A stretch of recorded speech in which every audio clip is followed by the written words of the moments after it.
우리가 살고 있는 이 시대에 가장 두드러진 특징이 뭘까요? 예, 그건 아마도 자아중심성일 것입니다. 자아중심성. 오늘날은 개인의 자아의 어떤 욕구, 그 개인의 필요, 개인의 선호, 또 개인의 어떤 감정, 나의 생각이 어떤 진리, 그리고 어떤 도덕보다 더 중요한 시대이지요. 그러니까 자신이 곧 진리고 자신이 곧 도덕인 셈입니다. 근데 이런 자아중심성은 오늘날 스스로 예수 믿는 사람이라고 생각하는 크리스찬들 속에도 딱 자리 잡고 있습니다. 그러니까 교회 다니는 사람들이 진리에 순종하기보다는 기독교 종교 행위가 주는 심리적인 안정감에 딱 안주한다는 것이죠. 그러니까 본래 기독교란 예수님을 만나서 그 예수에게 자신의 마음과 삶을 들리고, 그리고 예수를 만나는 순간부터 예수님 따라가고 순종하는 삶을 사는 것인데, 그렇게 하기보다는 기도 응답을 받고 역사하심에 대한 체험을 하고, 그 다음에 예배 때 정서적인 안정감과 위로를 느끼고 삶에 대한 어떤 기복적인 안정감에 안주하게 된다는 것이죠. 쉽게 말하면 요즘 예수 믿는 사람들이 예수님, 그리고 교회, 그리고 말씀보다는 자기 자신에게만 집중되어 있는 경향이 크다라는 것입니다. 이러한 크리스찬의 자아중심적 경향성의 문제점은 신앙이 확신하는 믿음에 이르지 못하고 긍정의 수준에 멈춘다는 것입니다. 신앙이 마땅히 뭔가 확신하는 믿음에 이르러야 되는데 그까지는 이르지 못하고 긍정하는, 아 그렇지 맞지, 이 정도 수준에 멈춘다는 것입니다. 그러니까 사람들이 진리를 사랑하고 진리를 묵상하고 진리를 깨닫는 것으로 감격해하고 그것으로 살아가는 것보다는 종교 행위를 통해서 어떤 신적인 경험을 하고 내면의 상처를 치유하고 위로를 받는 것을 계속 추구하게 된다는 것이죠. 그런데 그것이 왜 문제가 됩니까? 내가 정서적인 위로를 종교를 통해 받는 게 뭐가 문제가 되죠? 문제가 그것 자체는 문제가 아닌데 그것을 위해서 우리가 신앙생활을 할 때 문제가 생기는 것입니다. 왜냐하면 진리보다 진리가 주는 결과를 더 중요하게 여기는 것이죠. 예를 들면 이런 거와 비슷한 것입니다. 자신의 여자를 자기가 사랑하는 것보다는 그 여자가 주는 돈, 그 여자가 주는 성적 쾌락에 더 집중하는, 더 집착하는 그런 남자가 되는 것이죠. 즉 그것이 나에게 얼마나 도움이 되는가에 따라서 내가 그것을 사랑하기도 하고 그것을 버리기도 하는 것입니다. 그렇게 되면 그 사람에게 하나님과 하나님의 진리는 나에게 도움이 되는 긍정하는 어떤 것이지, 나의 마음과 내 전 존재를 사로잡는, 내 인생을 드릴 수 있는 확신하는 위대한 진리가 되지 않는 것이죠. 여러분, 긍정이라는 말을 사전에 찾아보면 이렇게 정의하고 있습니다. 어떤 사실이나 말에 대하여 그렇다고 인정하는 것 또는 승인하는 것입니다. 긍정이라는 말은 수긍하는 것입니다. 동의하는 것이죠. 긍정하는 사람은 어떤 입장에 처해 있겠습니까? 객관적인 입장에서 그것을 바라봅니다. 그러면서 그래 나도 그렇게 생각해 이렇게 하는 것이죠. 때문에 우리는 긍정하는 어떤 것에 우리의 몸과 우리의 인생을 맡기지는 않습니다. 동의하고 객관적으로 수긍할 뿐이지요. 따라서 긍정은 믿음과 동의어가 아닙니다. 요즘에는 마치 긍정하는 것이 믿는 것처럼 우리가 여겨지는데 긍정은 믿음과 동의어가 아닙니다. 왜냐하면 믿음이란 언제나 나의 생명과 나의 인생을 하나님께 내맡기는 행위가 동반되기 때문이지요. 반면에 확신이라는 말은 확실히 믿는다, 굳게 믿어 의심치 않는다는 것입니다. 그러니까 수긍하고 동의하는 것을 넘어서 그것에, 확신하는 그것에 결정적인 영향을 받고 내가 확신하는 그것에 나의 인생을 내어 맡기는 것, 그것이 바로 확신입니다.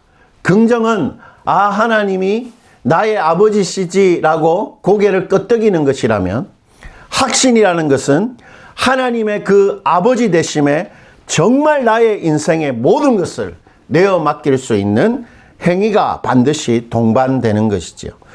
여러분, 이 두 개념의 구별이 참으로 중요한 이유는 긍정하는 사람과 확신하는 사람의 차이가 있기 때문입니다.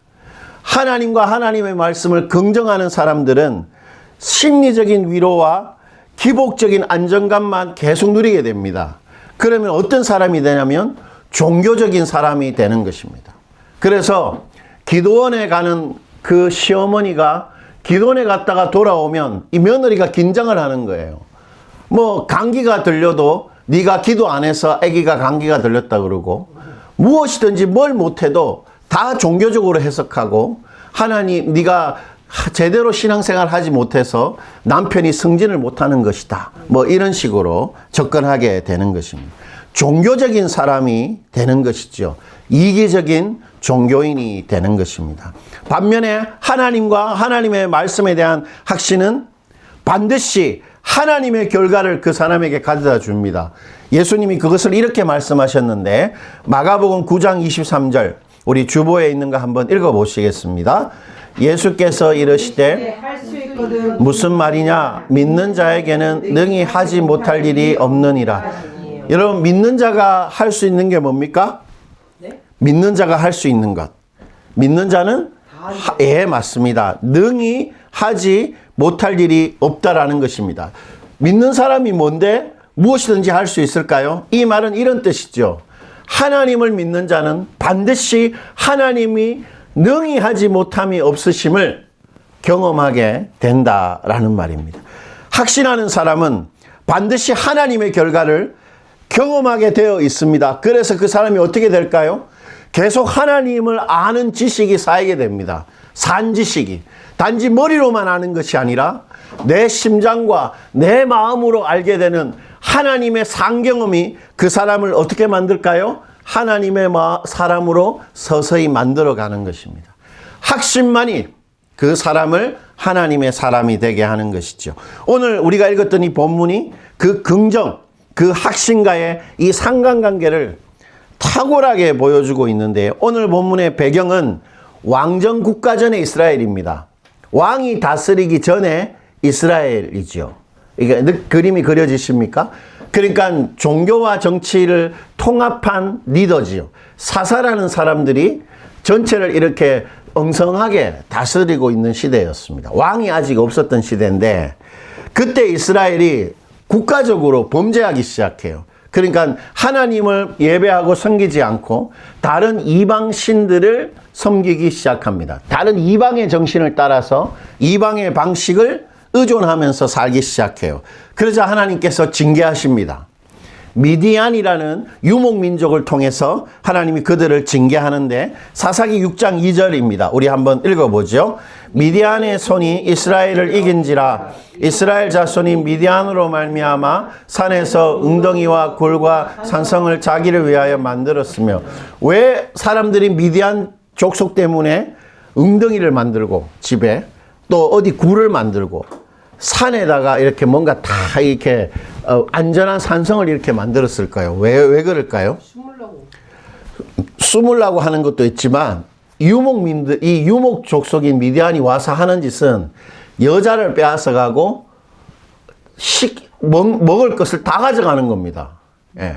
뭐 이렇게 쌀 같은 거 다 가져가고, 뭐 하여튼 벼 다 가져가고, 포도주 다 가져가고, 예, 쌀 같은 거 이렇게 다 가져가는 것이에요.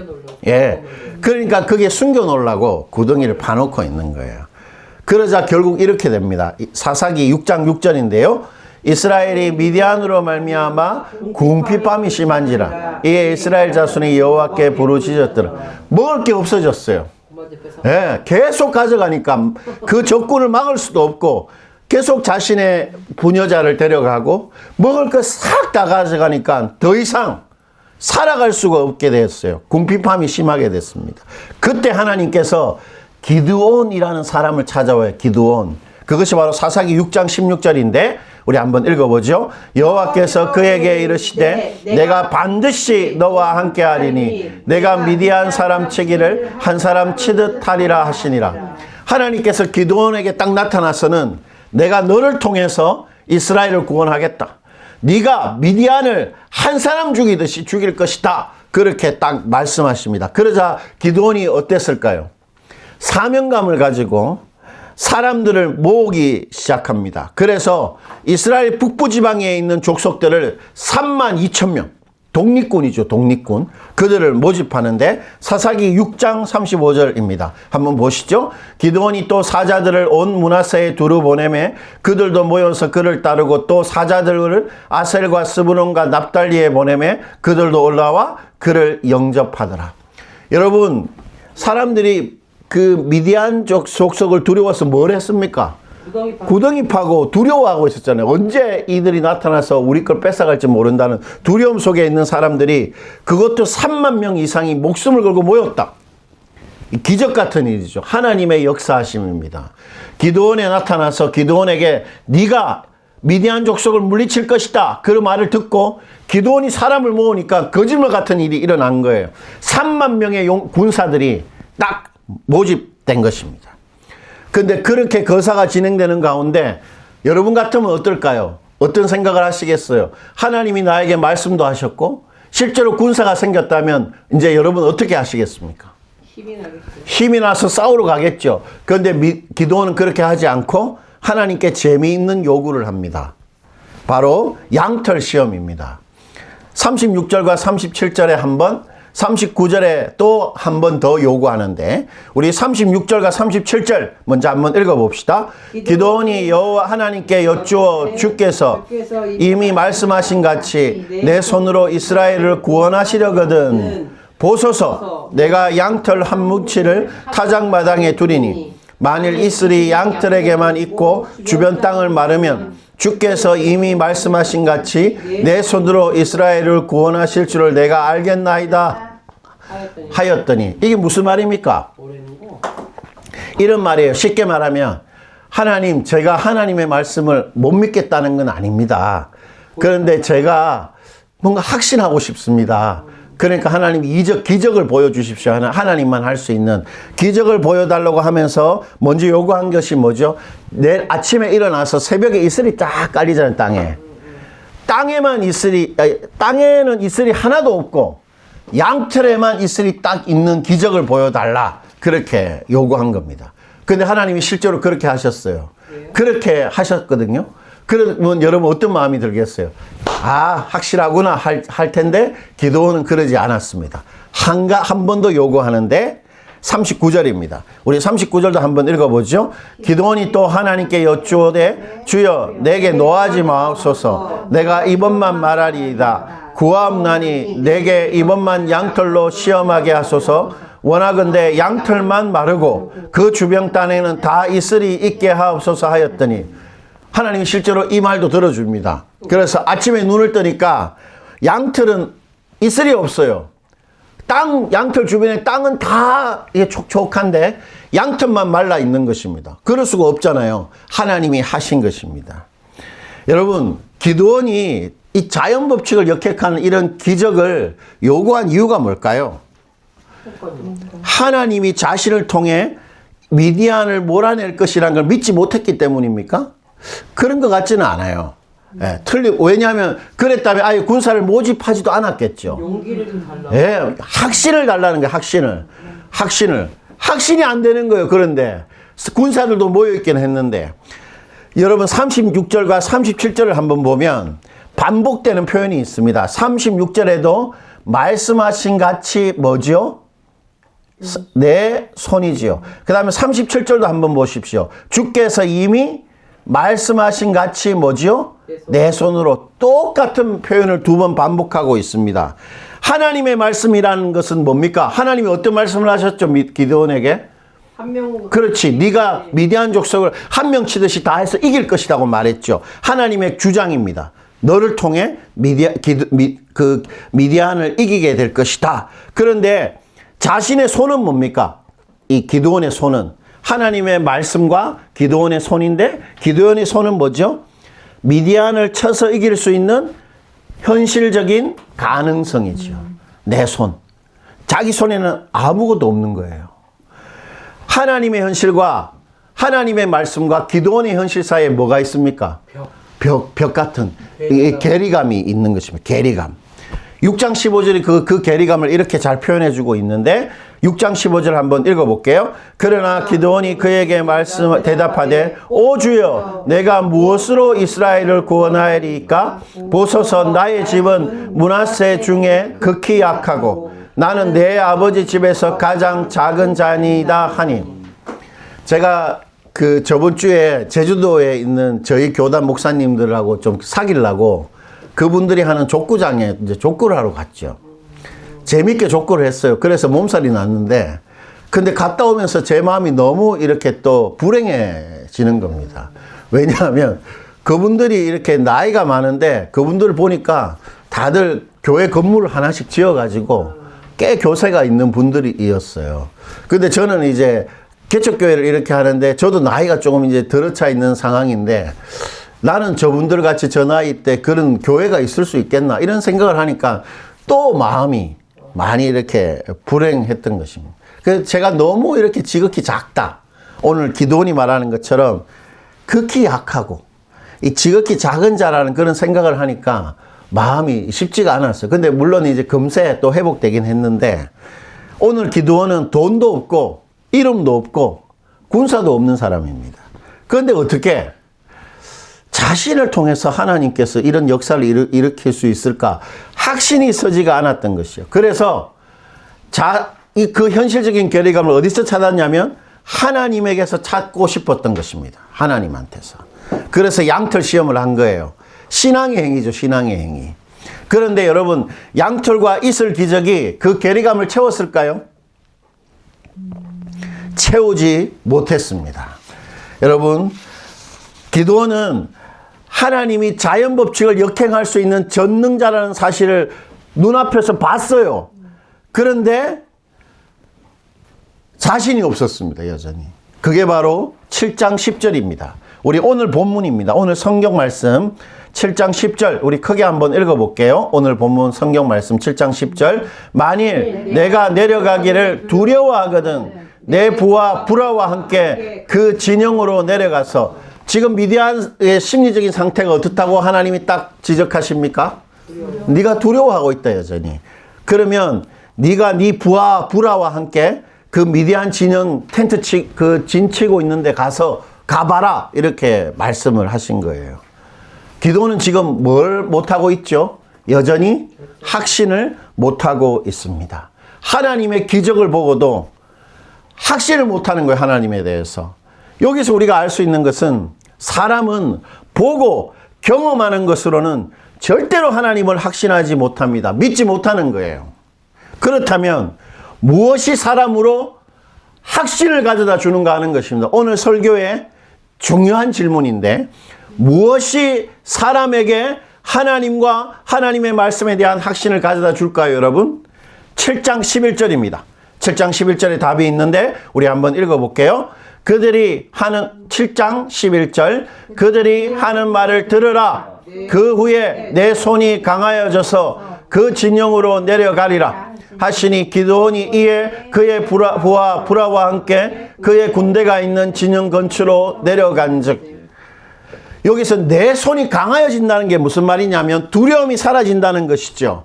두려움이 사라진다는 말은 무슨 말입니까? 하나님의 말씀과 기드온의 손, 그 현실적인 괴리가 어떻게 된다는 거죠? 메워진다는 것입니다. 확신하게 되는 것입니다.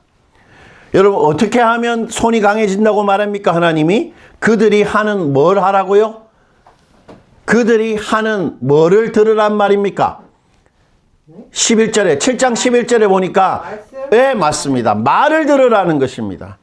미디안 군사들의 말을 듣기만 하면 네가 하나님의 기적을 보고도 확신하지 못한 그 확신이 너에게 생길 것이다. 하나님 그렇게 말을 들으면 그렇게 말하고 있습니다. 미디안의 군사의 말이 뭐길래 하나님의 기적을 보고도 확신하지 못한 사람에게 확신을 주었을까요?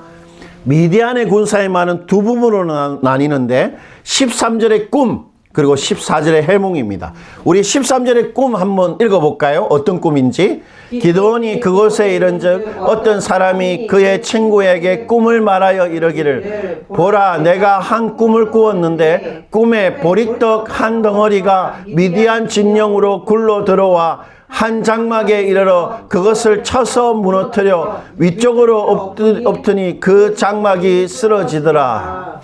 예, 보리떡 한 덩어리가 아마 보리떡이 좀 컸나 봐요.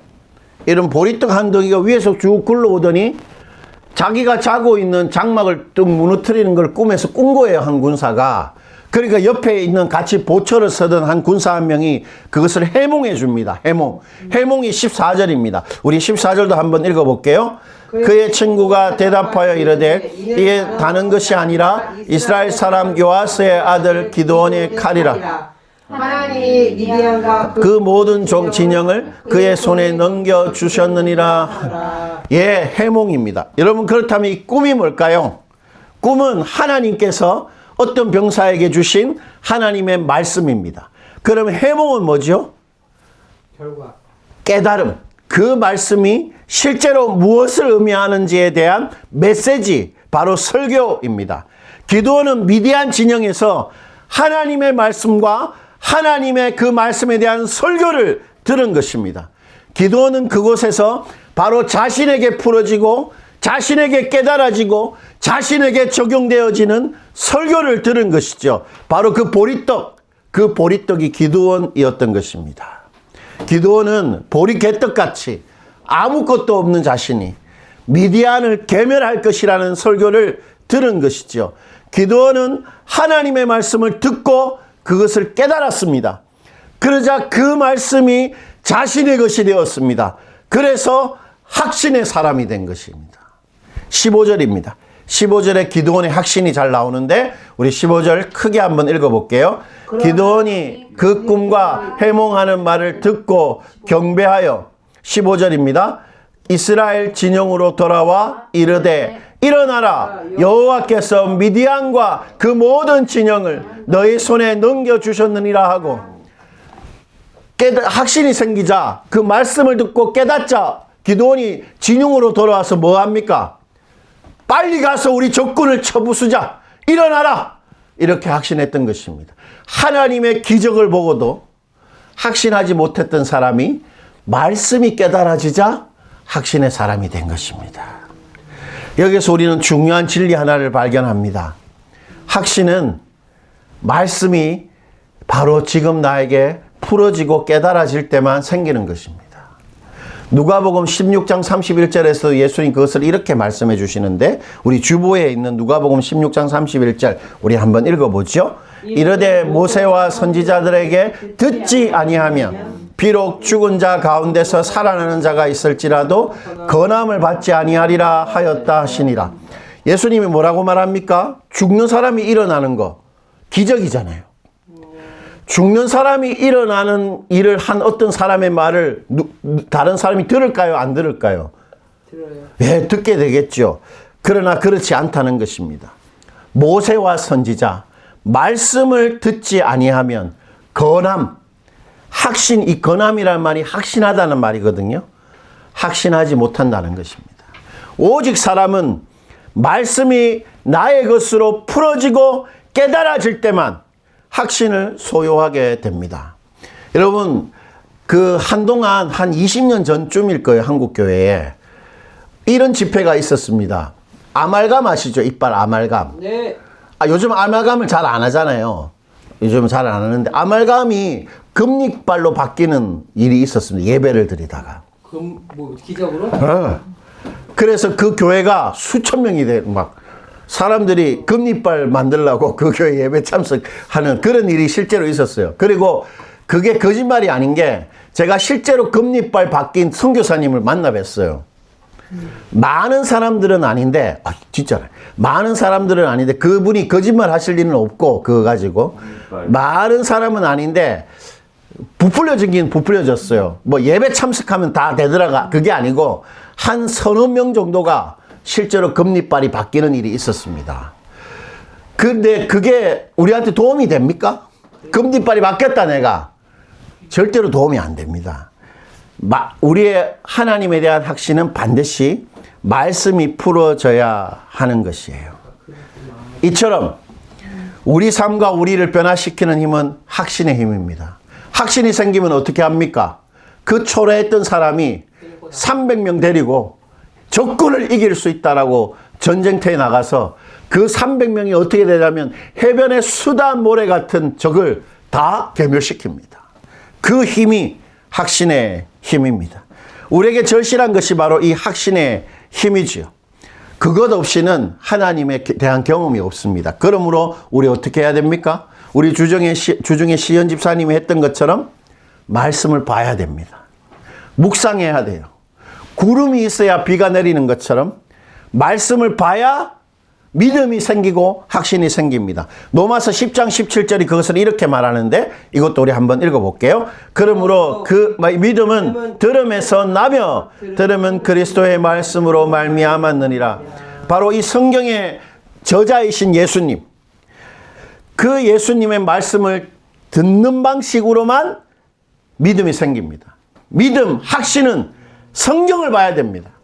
다른 게 아닙니다. 그리고 반드시 그 말씀이 지금 나에게 풀어지도록 깨달아야 되는데요. 마태복음 13장 23절 우리 마지막으로 읽고 오늘 설교를 마무리할게요. 좋은 땅에 뿌려졌다는 것은 말씀을 듣고 어떻게 합니까? 깨닫는 자니 결실하여 어떤 것은 100배, 어떤 것은 60배, 어떤 것은 30배가 되느니라 하시더라. 어떤 말씀을 듣고 어떻게 해야 됩니까? 깨닫는 것. 깨닫는 자니. 깨달아야 됩니다, 여러분. 말씀을 듣고, 그래, 긍정하는 게 아니라, 그게 나에게 풀어지고, 내 마음을 뜨겁게 하고, 내 전 존재를 좀 사로잡는, 깨닫는 게 있어야 됩니다. 그래야 결실합니다. 확신이 생기는 거예요. 때문에 착한 마음이 필요합니다. 착한 마음이 뭐죠? 지금 이 말씀, 하나님이 나에게 하시는 말씀이라는 겸손한 마음이 필요합니다. 그리고 우리에게 영적인 적이 있다는 걸 알아야 됩니다. 어떤 적이 있을까요? 우리 속에 여전히 남아있는 죄, 그리고 사탄이 있습니다. 그래서 예수님이 씨 뿌리는 비유에서 뭐라고 말했죠? 사탄이 악한 자가 그 말씀을 싹 가져간다. 이렇게 말했죠. 사탄이 있습니다. 그러면 우리가 어떻게 해야 될까요? 성경의 저자이신 성령 하나님을 어떻게 해야 될까요? 의존해야 됩니다. 성령 선생님 가르쳐 주십시오. 이 말씀이 저에게 풀어지고 깨달아지도록 도와주십시오. 오늘 설교가 제 마음을 사로잡을 수 있도록 도와주시옵소서. 그런 의지하는 마음이 있어야 하는 것입니다. 우리 모두 말씀의 사람이 되어서 확신함으로 하나님의 능력과 존재를 경험하는 여러분 되시기를 축원드립니다.